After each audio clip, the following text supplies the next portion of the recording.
G'day YouTube people, it's Shane again.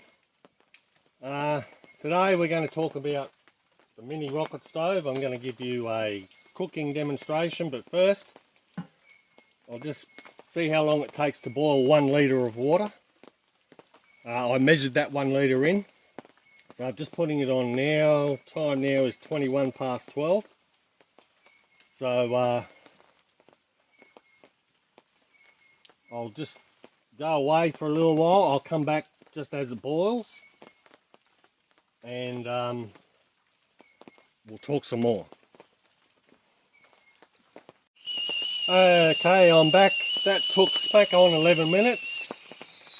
As you can see, the kettle was boiling its head off. It doesn't normally take 11 minutes, and the reason for that, I'm thinking, probably is normally when I make a cup of tea, I probably don't put in a full litre of water. I probably put in a couple of cups worth.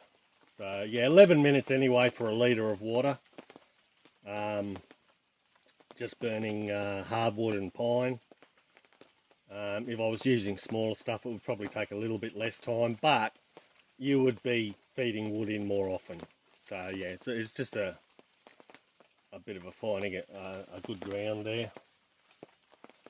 So what I'm going to do now is I'm just going to leave the fry pan there. I'm going to let it heat right up, and I'm going to cook some pork spare ribs.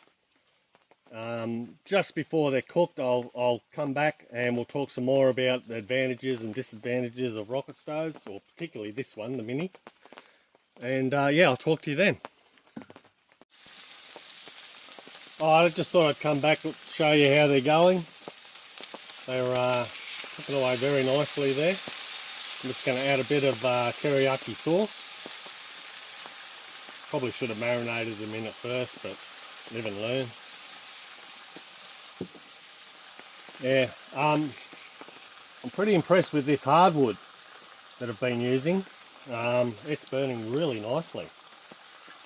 I guess I'm just used to using rainforest wood, which I've always said and will always say that it's good to burn, but hardwood, it's just that one level up.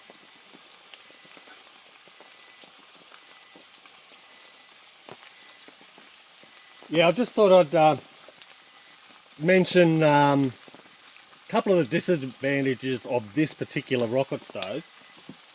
Because it is so small and the burn chamber is so small and the pieces of wood you put in aren't very long, it's a bit of a hands-on stove.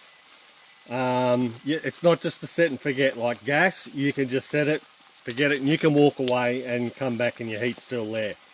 This one isn't like that. You do have to keep putting wood in.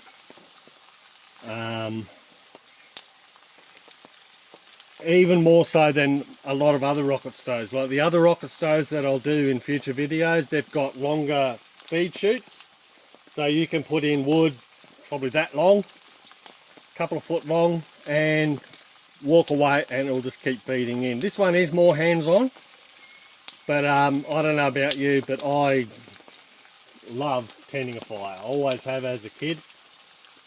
I've always found it enjoyable. Just sitting there watching the fire burn, drinking the cup of tea that I made earlier. I'm here having a ball. With another thing, one advantage with these rocket stoves, and I'm sure this has happened to everyone at some stage, you might be sitting around the campfire and there's a breeze, you've got your back to the breeze so the smoke's not blowing in your face, and then the wind changes and it's blowing it in your face and it's stinging your eyes. I don't think I've ever had that happen once using a rocket stove, because they are almost smoke free. That's mostly just steam and a bit of smoke coming off the fry pan there. Yeah, they very little smoke, which is good for the reason I just mentioned, and also a lot of people are interested in this sort of rocket stove and that sort of thing because they preppers, I suppose you'd call them. You know, they probably don't want to draw unwanted attention to themselves, and that's another reason why smoke-free cooking is good. And they're looking great, they're smelling wonderful. Plenty of heat coming out of that wood there. If you see smoke coming up like that on the outside, just means you haven't pushed one of them in. So to get rid of that, you just keep feeding the wood in. And now would be a good time to add another stick. I'm going to keep using this hardwood. I don't know if you noticed how much hardwood or how much wood I had stacked there when I started cooking these and boiling the water. I haven't added any more, so just that little stack of wood there. I've boiled enough water to make a cup of tea, and I've cooked up these spare ribs, which are looking wonderful.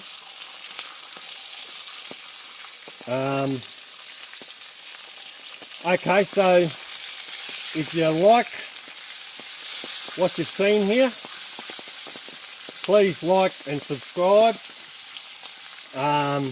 More so, what I'd probably appreciate even more would be if you know somebody that's into a lot of camping, travelling, fishing.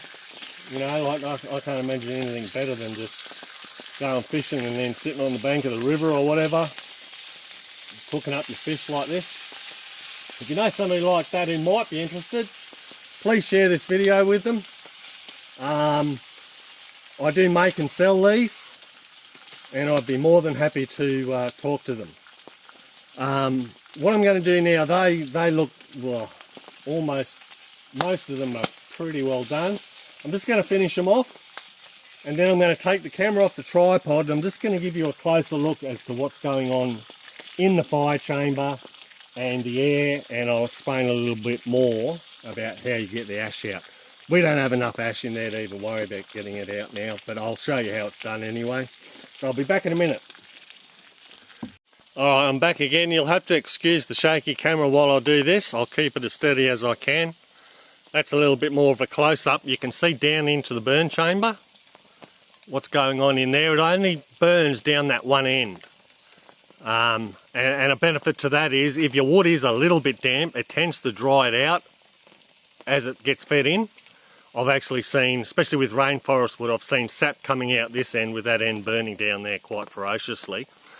Now looking in there, that's where the air goes. Now I deliberately let it get a little bit clogged up there just so I could show you what you do there. You just keep pushing, just as long as there's a gap there. As long as that gap there is there, you're fine. And as for getting ash out, even though that's not ash, it's actually embers and it's unburnt fuel. I'm just going to show you what you do to get it out. It's as simple as that. Just like that. It's always good to leave a bit of ash in there. Like there's basically no ash. They're all just burning embers at the moment. The other way you can get ash out is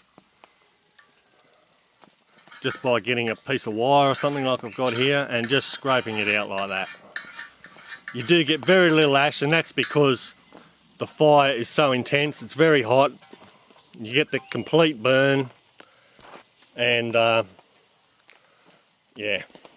Alright, I'll let you go now. I'm going inside to have some lunch, and I hope you stick around to watch the next videos, which will be on the standard rocket stove, which has got a few more bells and whistles for controlling heat. A little bit, you can walk away from it a bit longer, but hope you come back and we'll talk then. Thanks for now.